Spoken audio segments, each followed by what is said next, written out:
Hi everyone.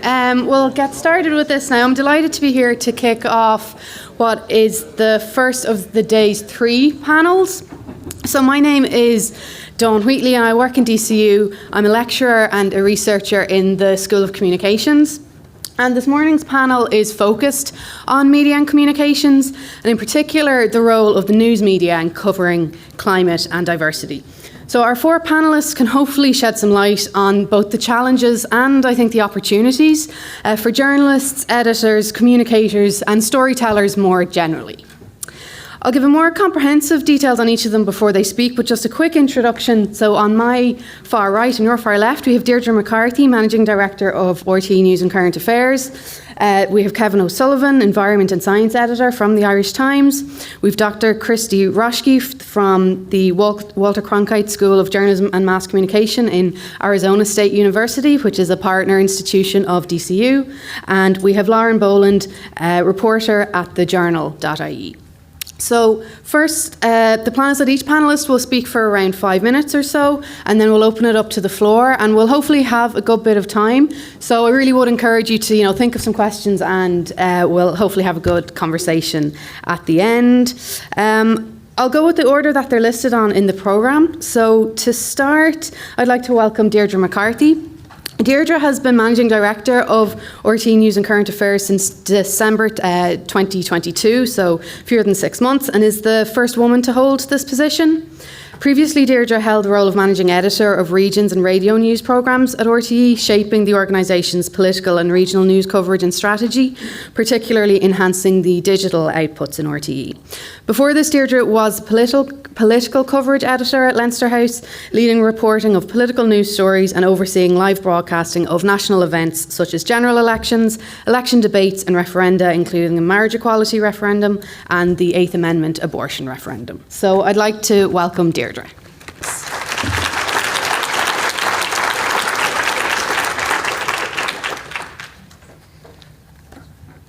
Thank you very much, and thanks for inviting me to this very important discussion. And unlike the previous speaker, I actually have written down a few words for now, so bear with me. Trust is at the heart of what we do. Having the trust of our audiences, our followers, our listeners and our readers really, really matters. The public expects the highest standards of journalism and storytelling from us. We have the responsibility to inform and elevate public understanding and shape public discussion on the key issues, including climate change and biodiversity loss that concern and affect all of us. As the national public service media company, RTE News and Current Affairs has the responsibility to tell stories accurately, clearly and impartially. We are the most trusted news source in this country. We are not complacent about that, and we do not take it for granted. And so to the challenges and opportunities of covering climate change and biodiversity loss. We've begun the journey, but it's still a work in progress. Have any of us got it right in how we tell the story and how much and how often we give coverage? Let's look at the most recent EBU News Report 2023, Climate Journalism That Works. It outlines some of the challenges for public service media across Europe. I'll refer to just a few here. Many newsrooms continue to see climate change stories competing with the daily news agenda. There's still an emphasis on the importance of what is happening now rather than the perceived slow-moving crisis of climate change. There's also the challenge of the doom and gloom nature of the climate story and the concern that the complexity of the climate challenge is depressing to audiences. News bosses say audiences avoid climate coverage and that audience metrics are mediocre at best.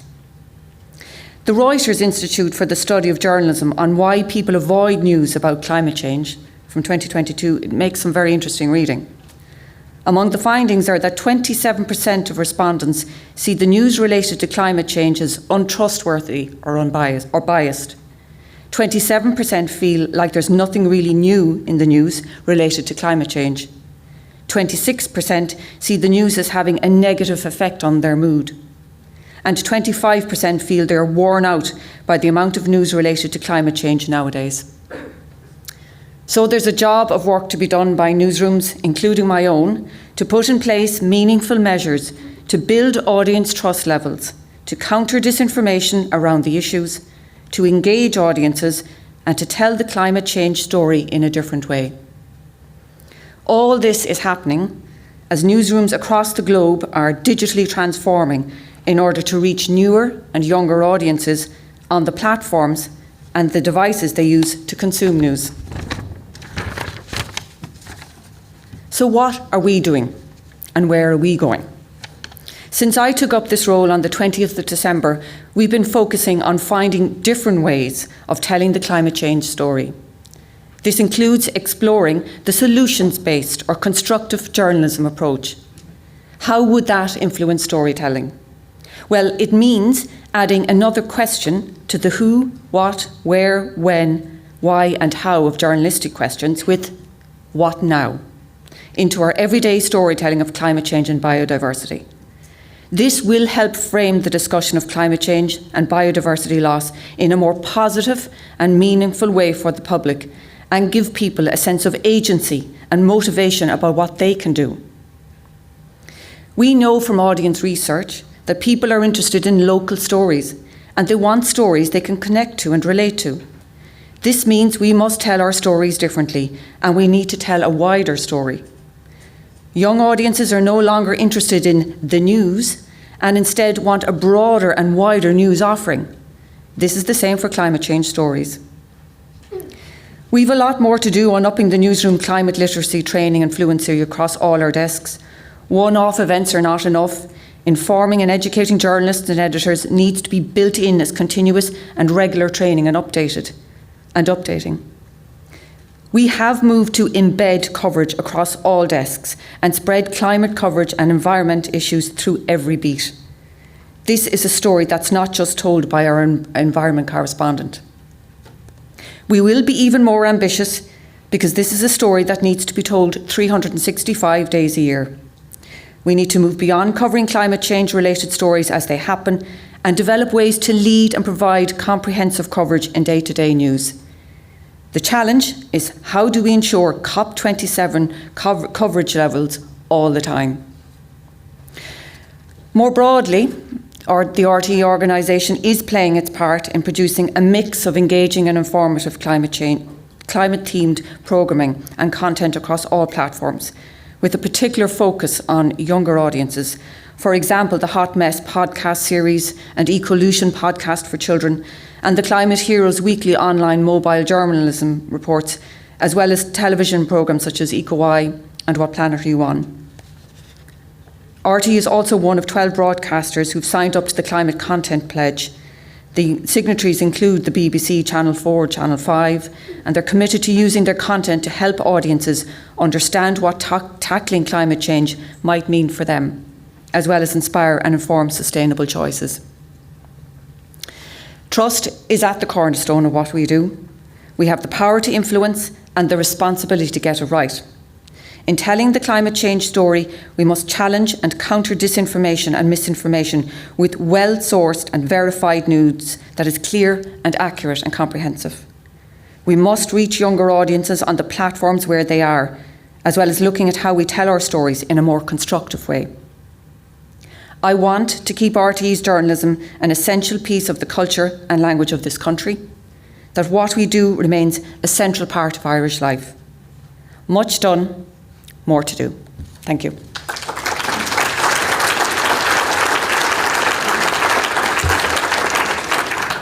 Thank you, Deirdre. Up next we have Lauren Boland, who is a reporter at thejournal.ie, who has a special focus on the climate crisis. She's the author of the journal's monthly climate newsletter Temperature Check, which launched just over a year ago in January 2022. She's currently studying part-time in DCU on the Masters in Climate Change programme. And Lauren won Newcomer of the Year at the Law Society of Ireland's 2022 Justice Media Awards and is a regular contributor on national TV and radio programmes, so you might recognise her. So thank you very much, Lauren.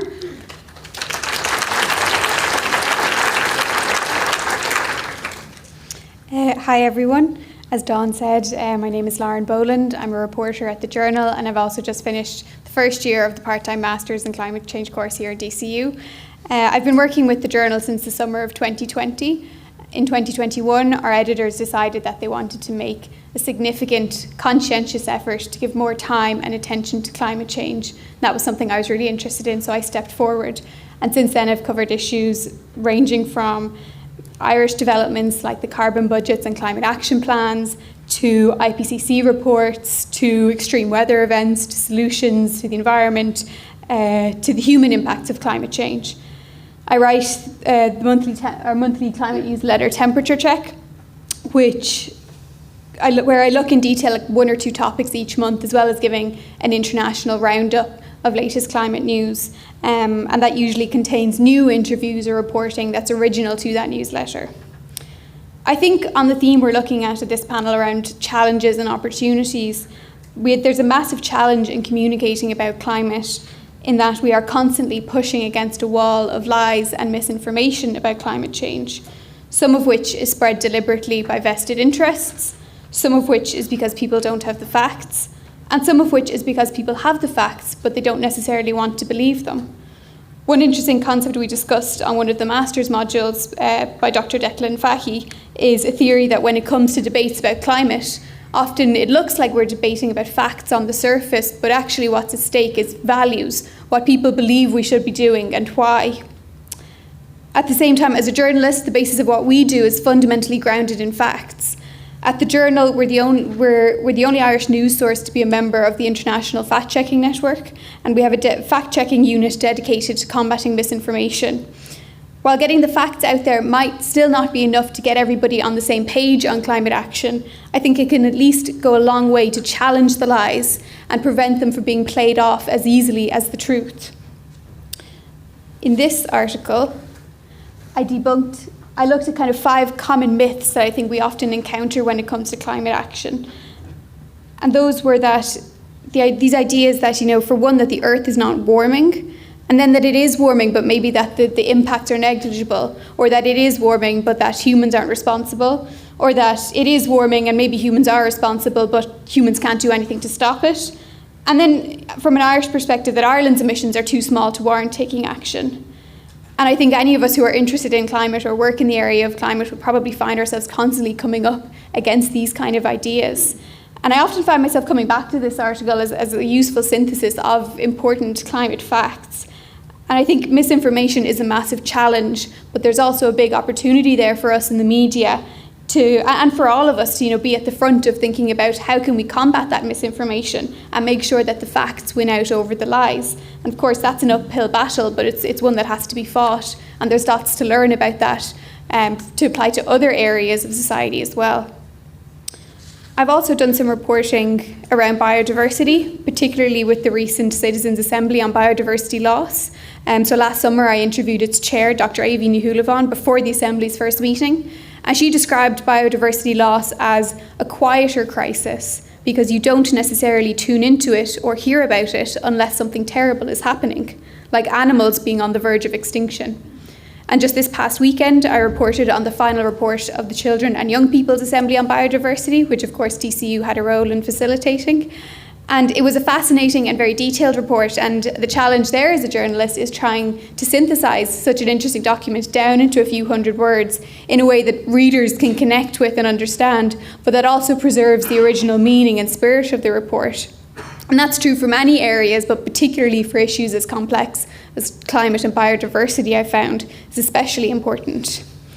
Last November, I attended COP27, which in many ways I think epitomises that challenge, or that tension between challenges and opportunities, because it must be one of the only conferences in the world where we look around at each other and think, is it right morally for us to be here when so many of us had to fly to get here? And of course there's many who would say yes, and there's many who would say no. I think there's lots of valid arguments on both sides of that debate. If we are going to go to these conferences, it has to be worth it. And so I know for me as a journalist, being physically there allowed me to write stories that I wouldn't have necessarily been able to do otherwise, not in the same way or with the same depth. So for example, you'll remember that the World Cup was beginning shortly after COP. and the organisers had tried to present it as a carbon neutral World Cup. And they were so committed to upholding that image that the Qatar pavilion at COP was largely given over to displaying these replica, these kind of the stadiums where the events were going to be held. But of course, in fact, there was a massive emissions toll from that World Cup.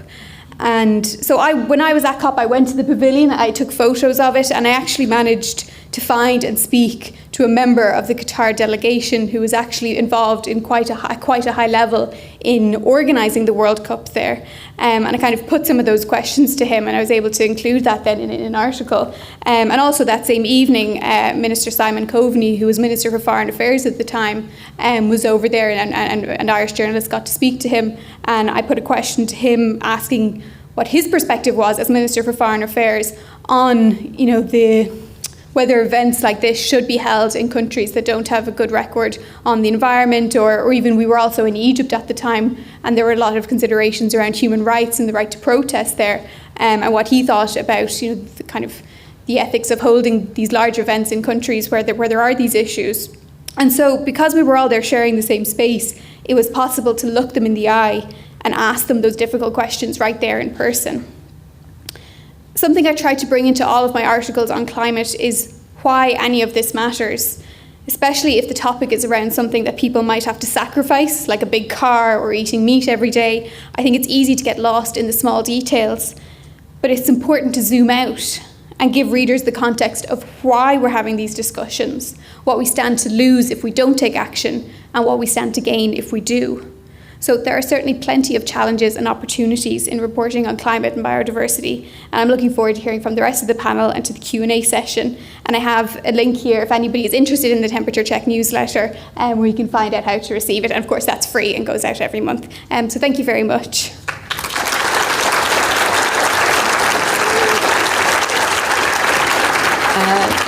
Thank you so much for that, Lauren, and I'll just leave this up for a second so you can all scan it there. So next up we have Dr. Kristy Roschke from the Cronkite School in Arizona State University, which I mentioned is a partner institution of DCU. Kristy is the Managing Director of the News Collab, a Cronkite School initiative aimed at advancing media literacy via journalism, education and technology. Her research interests include misinformation, media literacy, education and media trust.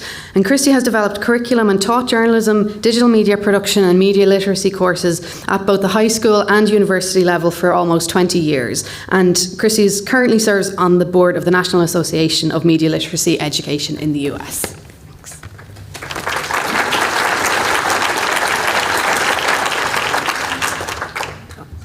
Thank you. Oh, you can leave the QR code up, give more time. So very glad to be here with you all today. I feel a bit of it, like I'm a bit of an outlier. I'm American. I'm coming to you from the desert, and I'm not a reporter. But my research interests and teaching in a journalism school make me very glad to be on this panel. And it also, just kind of listening to what everyone said thus far in my meetings yesterday as well, it just brings into focus how complex this problem really is, and how when we think about climate change and biodiversity, it's all within context. I've learned so much about what Ireland is facing now, which is entirely different from the way that we talk about it where I'm from. And so, again, so thinking of the complexity and the contextual nature of this huge and thorny issue, one of the things that's important to remember is that we know that misinformation and conspiracy theories can gain traction often because they provide simple solutions to very complex problems. We don't like to sit in complexity. We don't like to sit in fear and wondering what's going to happen to us. This is not a comfortable place for humans. So when someone can explain to you, oh, if only we did this, we'd be okay, or they don't want you to know we could do this because they want to control you. These are some of the themes that we see that come out of, again, big thorny problems. And it's easy to do when you don't have the burden of being factual, when you can just sort of make up whatever you want to say about a problem or provide a potential solution that's not rooted in fact. And so that's what makes misinformation go far and fast, because people want to feel like they're heading towards some sort of solution. So this has already been said by a couple of the panelists thus far, but it's really important then for the media and other, key constituents to focus on impact. And we're not going to solve this complex problem, and oftentimes we can't really even break it down enough to help people fully understand it. So we need to focus our reporting, our communication on impact, and that impact needs to be as local as you're able, right? So that might be at the national level, that might be, in your neighborhood, and all of those things are very important because people understand and they react to it, how something is going to impact their daily lives. It's also important when we're thinking about how to sort of combat misinformation. We mentioned fact-checking, and surely that's an important piece of this, but oftentimes fact-checking is not for the people who need it most. People are not necessarily moved by facts.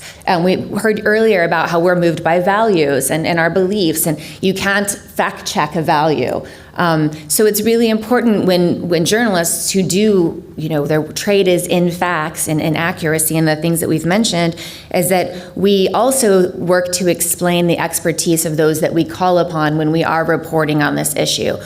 Why are we choosing to hear from certain people, and who are we not hearing from? It's also important for us to think very intentionally about becoming more diverse in the experts that we bring to the table, right? So not just hearing from the same folks over and over again, bringing in different people with different ideas.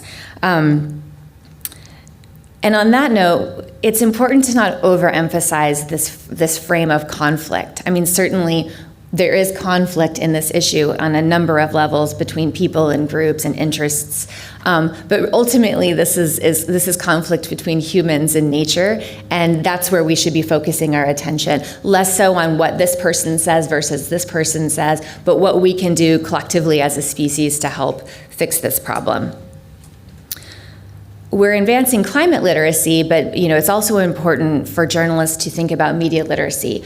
We've talked about how young people in particular, their news habits are very different from the older generations, and what are we doing to actually reach people where they are and helping them to understand how news is produced. So again, I mentioned diversifying experts, helping people understand why someone is an expert and why they deserve to sort of be quoted in a news story is a really important part of that media literacy. We can't assume that people know that because a lot of people are finding news in places like social media where experts are not necessarily educated experts, or they don't have educational expertise, but they have other types of reputational influence that makes them very important. So explaining that journalistic process and being transparent about it, and this is true for other interest groups who are communicating to the public, transparency is really key to this process so that we can think as people that we aren't being lied to, or there isn't bias in these issues, but rather we are all just kind of in this together. And that's why I also agree that solutions journalism, as was already mentioned a couple of times, is a really important thing to teach our journalism students and working journalists now to understand this idea of how we can, advocacy is a word that many journalists are afraid of, but we should be advocating for our planet, right? That should not be a controversial position. And so explaining why and how we would do that is a key role for expert communicators in this field.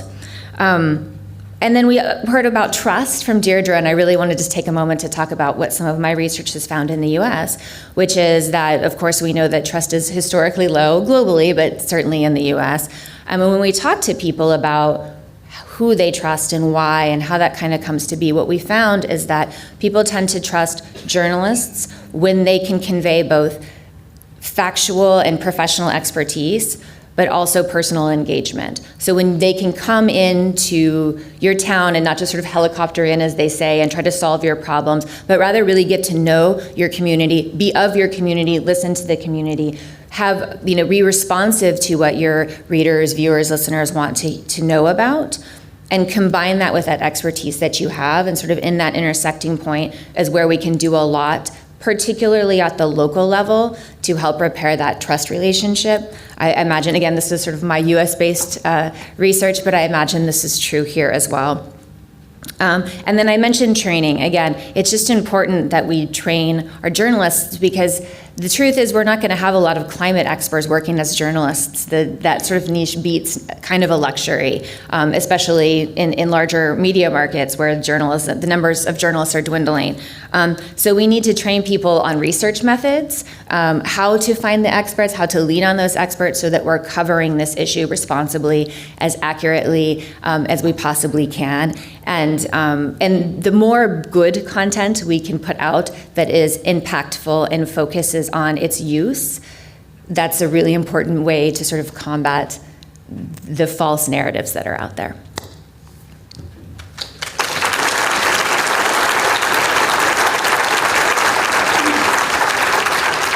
Thank you for that, Kristy. And finally, we have Kevin O'Sullivan, is the Environment and Science Editor and the former editor of the Irish Times.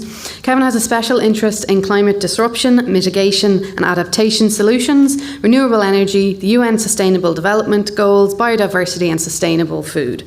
Kevin is the co-author with energy entrepreneur Eddie O'Connor of the book Supergrid Super Solution, published this year. Is it out? It is out, yeah, which outlines how Europe can decarbonise with the help of a supergrid. So I'll welcome Kevin.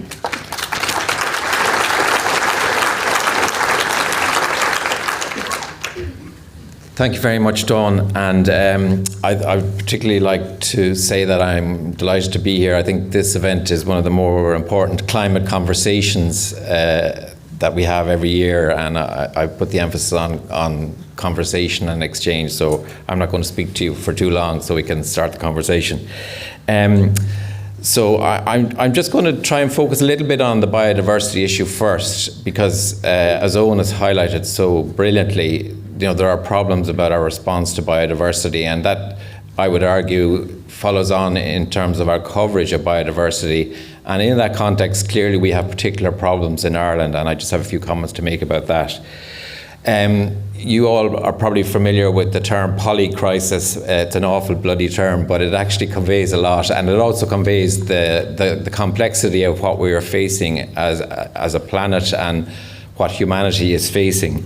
And there's various different descriptions of what the polycrisis is, but I'm of the view that there's four elements in it. There's obviously the climate crisis, and probably climate breakdown that is accelerating is probably the best way of referring to it, as Owen has highlighted. Then there is biodiversity loss, and one that people don't put in sufficiently, and I think pollution has to be in that sort of interlinkedness, if you don't mind me using that term. And in the context of Ireland and so many parts of the world, water pollution is a grave threat, and I don't think our response to it is anywhere near what's needed.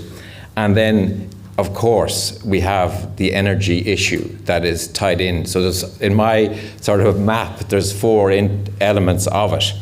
And I don't think we should sort of believe that this was all triggered in terms of the energy element by the Ukraine war. That was just one element. That there was issues that have been going on for 150 years and more, and that is the persistence of fossil fuel use. And shockingly, and you're all aware of this, with the war, it has allowed fossil fuel companies earn gross profits, immoral profits, given what's facing the planet and given what consumers are facing on a daily basis. But not only that, there's been a particularly sinister element in the sense that they have recast their net zero ambitions and weakened them. And how can you justify that in terms of the polycrisis that I have described? But to turn to journalism within that context, I think biodiversity and all the issues around it is the weak link. And as Lauren has said, it's kind of like the quiet crisis. And we really have to ask ourselves, and journalists, why that is the case. And we really have to adjust our coverage to have a better response to all that. And I had a glaring example of that. In my naivety, I said I would go to the COP15 conference in Montreal, because somehow I thought, despite everything, they might come up with a really significant breakthrough. And maybe the rest of the media world was a bit punch drunk after our experience in Sharm el-Sheikh, which was quite something. because it showed that the COP process is not working. The climate COP process is not working for all sorts of reasons. It has become cumbersome and impossible to make effective decisions. But anyway, I went off to Montreal. I was the only Irish journalist there, and it was, from the second I was there, it was the most remarkable thing, because there was people like Owen saying, you know, this is the reality facing the Amazon, this is the reality facing Africa. And it was truly shocking. And then during the middle of it, it was quite obvious that China couldn't chair the event at all. They asked for bullet points. What do you want to discuss? And we thought we were going to have a big agreement. But fortunately, in a remarkable sort of condensation of all the issues in the last few days, and I think the Canadian Environment Minister, Stephen Guilbeault, deserves great credit for pushing through this remarkable outcome, which is also known as 30 by 30. In other words, there's 30% protection of land, seas, estuaries, lakes by 2030, which is in line with climate science, which is a remarkable outcome. And I think that was probably the most positive news story of last year, with the loss and damage deal that came out of Egypt in COP27. So I think that was some positivity to counter the doom. But to focus on Ireland for a minute, I just think we have particularly bad issues in relation to biodiversity, and also the pollution element that's kicking into our climate problems. And the one thing that stands out from a climate point of view is our land is an emitter of emissions, when it should be a big carbon sink and sequester of carbon, which unfortunately it's not. But not only that, we have a methane problem, we have a nitrogen problem, we have that water pollution problem. Too many rivers, lakes, estuaries are not in healthy condition, and we've committed to making them healthy, and yet we're making no progress. And then too many habitats are in decline, and I think we have a soil problem as well, that the ability of soil to generate what we need in terms of not only food but also nature is a big problem, and there are particular issues to Ireland that we're failing to address. And I think, you know, in terms of what I do as a journalist, they're the increasing concerns of and prompts in terms of what we write about in the Irish Times. Finally, just to focus a little bit more on the Irish Times, I've become a convert to the we need it all. We need every measure that's a proven solution, as Deirdre was highlighting, in terms of highlighting within our journalism. So we need that in terms of climate solutions, we need that in terms of energy solutions, and we need that in terms of biodiversity solutions. But to again focus on biodiversity, I think there's a land use problem in Ireland that we need to do all sorts of things, whether it's to generate biomass appropriately, whether it's to have the right kind of forestry, whether it is to cater for urbanisation. So therefore, the next really big urgent thing we need is a land use plan, and that's what we're going to be focusing a lot of our coverage on in coming months and years.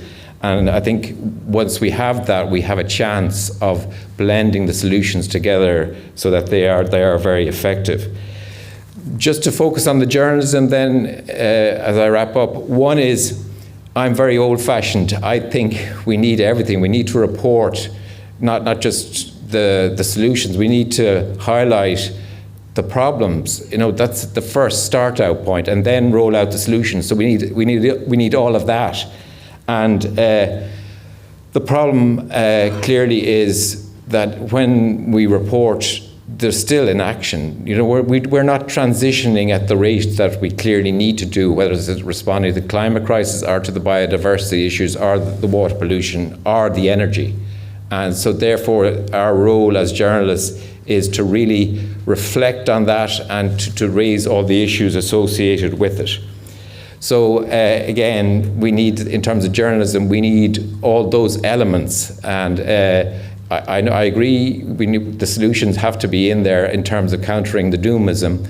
But you know, there are times when we need to say, why are Ireland's emissions still rising? When are they going to stop? When are they going to plateau? Because we've promised to do that, and we are a big, influential, wealthy country in the world, and we pretend to be great negotiators and great players at the international stage and at UN level, and yet at home we are not delivering, and that there are big questions to be answered there.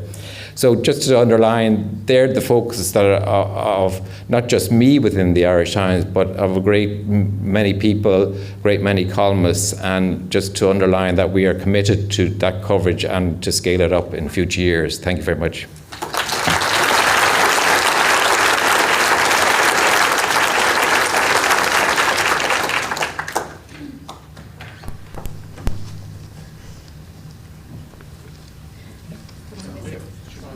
It's on? Oh, okay. Thank you to our four panellists for that, and I think there's great cohesion both within the four panellists and also a great follow-up to Owen's contribution earlier as well. So I'm happy to go straight. We have just under 20 minutes for questions, and I can see 3 questions here first, so I'll go in the blue first, then to Pascal, and then over to there. So, and yeah, if you could just wait until the microphone comes to you. Over there first. Great, thanks very much indeed. I think there's a missed opportunity, and I want to talk about opportunities in relation to climate change and health specifically. My name is Niall Roach, and I'm an environmental health professional, and I've been working in the Irish context in terms of protecting human health from the environmental determinants of health for the last 2 years. But I spent 30 years working in humanitarian action and development for all across Asia and Sub-Saharan Africa before that. And part of that included disaster risk reduction and disaster risk management. And I also lecture on the interconnection between health and the environment and climate in Trinity, UCD, UL, RCSI and other places as well. That's just to give you some background. And I think generally speaking, I think the media has missed the opportunity to make the connection between human health and the environment. I disagree maybe, Kevin, because I think actually health and human health is the weak link and not necessarily biodiversity, though I agree biodiversity has been missed in the conversation, but I think human health has been missed in the conversation. A quarter of all deaths globally are environmentally determined or determined by modifiable environmental factors. Climate change is the greatest threat to global health this century, and that was mentioned by the Lancet Journal in 2009. Health systems on their own account for 4 to 5% of all greenhouse gas emissions, but climate change is also the greatest opportunity for health. And I think if I can just give you 2 examples, sorry to take the time, but just to give you 2 examples where I think opportunities have been missed. I was watching a TV programme last year and we were talking about the Irish health system, and the presenter said, we all know what the problem is in the Irish health system. And of course we all know what we hear usually in the media: trolleys, accident and emergencies, lack of consultants, lack of nurses, A&E departments being overcrowded. But in my opinion, the problem in the health system is the absence of a culture of prevention. So the United Nations International Strategy of Disaster Reduction talked about having a culture of prevention. And I would ask you to ask the Minister for Health and other people in the health system what percentage of our budget is spent on prevention and primary prevention. That, I would argue, is an opportunity that was missed in the conversation in that particular TV programme about what is wrong with our health system. The other example I want to give is the heat waves in Europe last year. Can I just, do you have a specific question for any of our panellists? Yeah, well, the question, I suppose, do you think that we are missing the opportunity on discussing the environment in the context and climate change in the context of health? If I may just give you the other example in terms of heat waves. We need to keep, so I might focus on that one question, okay, so we can keep things moving. Sorry, thanks for your time anyway. Thank you. Do any of you want to speak to that particularly about the health? I might just go to Lauren here first and then Kevin. I think one thing I'd say on it is I think it's part of our bigger willingness to ignore issues that are affecting other countries first. So obviously it's already happening in Ireland, it's going to get worse. But there are many countries in the world where obviously it is already a massive issue. You can wonder why aren't we looking at it here in Ireland, but it's already so much worse in other places. And we're sort of collectively willing to ignore that. And I suppose I was about to say we're not going to be able to ignore it for much longer. Maybe that's wishful thinking, because I suppose the depths to which people can ignore things, I think, often surpasses imagination. I think it's great when we see reports coming out on it, because for the media it gives you a sort of a hook to bring something new on. So, for example, I think it was last week or the week before, there was a report out of the UK that linked air pollution with health issues throughout all stages of life. And it is a great way of trying to communicate to people why climate action is so important, kind of like what I mentioned during my introduction, trying to communicate to people the reasons why we're taking these actions, that it's not about meeting an imaginary number that's been plucked out of somewhere, 50% by 2030, that actually there are, meanings behind those numbers. It's not just about the figure on the page, it's about everything that comes with that for humans, as well as for nature. Yeah, I think you raised some very valid points. I would argue that in each of those categories that I mentioned before, health and well-being has direct consequences from failure to act appropriately. And equally, if we act quickly, we will get a very quick return in terms of health and well-being, less forced climate migration, and we'll be collectively moving to a more livable planet, as referred to earlier. I think the one point I would raise in the Irish context is we have carbon budgets now, and I think a very valuable element would be to ask the Minister for Health what his climate targets are, because I think they're primarily focused on emissions, and so that kind of dominates the conversation in setting limits. So I would certainly urge that we look at health in that context. I take your point. I think it's, we concentrate on emissions, energy, biodiversity, but probably not as much as on the health and the impact on humans. So, noted. Thank you. Our second question there. Pascal, if there's a microphone. Thank you very much. Thank you to all the speakers for your opening presentations. My question is to all of you, or any of you, is that linking back to Owen Dalton's very positive vision of rewilding, and he was himself implying towards the end in the discussion that it's not a solution to everything. And certainly rewilding will not do anything unless we also change our current farming practices. I think that's well understood. And so my question would be, is there anything in between the positive rewilding vision and our current farming practices that you could see, your people who are in touch with politicians and the different lobbies in action on the ground in Ireland, at least some of you are, is there some in-between reform that could be a viable, practical strategy for Irish farming to start getting its act together, to stop escalating the pollution, not only in terms of climate change, but especially biodiversity and our water quality? Like with the rest of the world, 80 years ago, 90 years ago, Irish farming was still very much in harmony with wild nature as it was then. It is the intensification of farming in the last 5, 7, 8 decades that has caused the real problems around the world as well as in Ireland. I know there were disasters before, but it has accelerated. The great acceleration is part of farming, is a crucial part of the great acceleration. So is there anything from your sense of what's viable in an Irish policy setting that we can see the beginnings of some kind of reform? Because at the moment, as I see it, there seems to be a total resistance to any change, rather than some kind of thing here that if we go back to less inputs from the chemical sector, farmers could actually have more profit from lower costs of inputs, but maybe less output, but actual profits could remain the same. It's an old idea that goes back to the late 19th century, but nobody seems to be talking about these things. So I would just wonder if you have any ideas. Are there any am I too pessimistic? Are there some possible spaces there where some new ideas might emerge? Sure. Thank you. Yeah. I think you can sense exactly where we are at and what the problem is.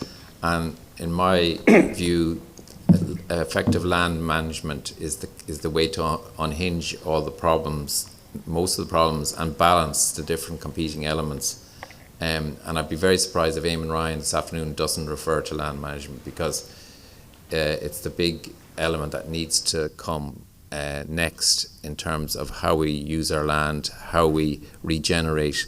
And there is a risk that because we're pushing on with so many things like bioenergy, that nature will get further pushed out. So I think we need to have a very big conversation, and we've already started this today, about how nature is adequately protected and that how nature has an adequate say in this conversation. Because if you look at EU policy now, we're pushing on with energy in terms of renewables, and there's an attempt to accelerate rollout of renewables, which there's obvious risks there.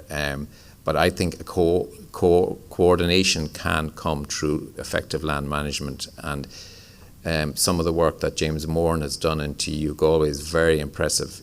He was on Countrywide in January describing what the Ireland, as in the landscape, will be in 2050, and I thought it was a remarkable outline in the space of a few minutes of how everything could be balanced appropriately. He's done some really good work. He got condemned even before the research was published by farmers, which really hijacked the conversation. But there's some very interesting work there, and he has suggested that, someone said earlier about parishes, that parish by parish you build this sustainable and effective land use management while addressing the needs of the country. Thank you. We'll just move. We had a question here. Who was next? And then I'll go to you there. Yeah. About a month ago on RTE News, I heard a snippet of an interview with the Western Europe representative on the UN Director General's Advisory Council, Youth Advisory Council.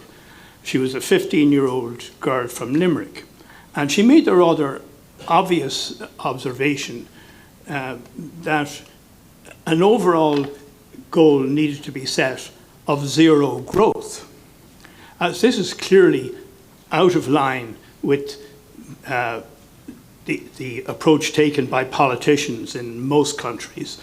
Is there a need to rewild our government systems by getting rid of politicians and maybe political journalists? Deirdre, have you any? You're the obvious one to respond to here. Sorry to put you on the spot, but hopefully. Where do I start with that? Actually, I'm going to go back to the previous speaker, to a point he made, because I think they're kind of linked, because you mentioned rewilding and commercial farming, the kind of that binary, those two extremes, those polar views, and it's where does the media play its role in there? And part of our role is that political discussion. We may not want to hear from certain people and certain voices, but our job is to provide you with a diversity of views. And also, because we do get some criticism that does it always have to be this, argument that it's one side versus the other. Actually, is that helpful to the audience and the followers and the readers and the listeners, that you're just hearing the two extreme views all the time? It's not moving the story on, it's not developing it. And honestly, I do think that's where we can and should be playing, and we do, to a certain degree, play a huge part. It's that vacuum in the middle there. And whether that's in providing you with an academic point of view, or an independent point of view, or based on fact check, or based on, but it's filling that gap in the middle of the argument there, of the discussion. That is our role, that is our duty, and the political class have a huge voice in this, because they're the public policy makers here. They're the ones that can move on the strategy. And so it is important for political communication that you have your minister here today who's willing to take these questions from the floor and answer them, and try to move that story on and move it away from the binary left and right and extreme polarised views on this, and move it in a direction that's moving forward in all our interests. Thank you, Deirdre. And Kristy, I might actually just ask you, in terms of that, say if an issue is overly politicised with political actors, in terms of a media literacy perspective and people understanding certain issues, do politicians turn people off trying to understanding issues? Or would you have any insights on that? The answer is yes. How do you then, as journalists, combine having those actors who are crucial to the policy making, but then the off-putting effect that they might have on publics? Well, so I think it's a mix, right? You need to have journalists and media organizations and other entities talking about these issues at the extremes, but also, and arguably more importantly, in that vacuum.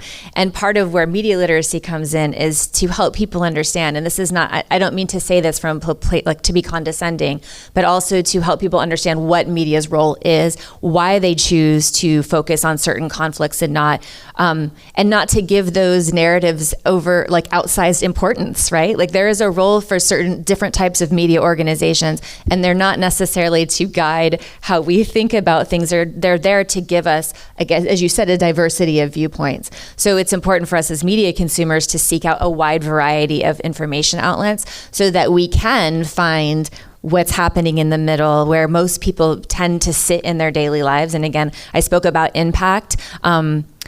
Will government policy impact us anytime soon? Maybe not. And will it continue to frustrate us and make us feel helpless as we watch people waffle and waver? Probably. So can we find people, and it's important again for the journalists up here, but other people as well, to find the voices of action, like our opening speaker, and to look locally so as not to give the national narrative too much power. Thank you for that. We had, oh, of course. Sorry, just to add there, I probably hope I haven't, but you know, I'm only in my jobs in the last 4 or 5 months, and it was one of the very first invites I got and that I was delighted to accept. And part of that is because, again, of the role that the media plays here, and for someone like me who really believes in trusted journalism and public service, and part of my role is, just like the politicians or the public figures, is to be able to explain ourselves and what we do, and why we do it. And increasingly people need to understand, you know, why do we take a certain viewpoint on something, or a perceived view on a story, or an approach to a story. And I'm here to explain why we do what we do, so that you understand that it's coming from that, you know, purpose of being clear, of being impartial. And impartiality doesn't mean a false balance. It's evidence-based journalism, evidence-based approach to what we do. Thank you for that. One question, and I had said just there, yeah.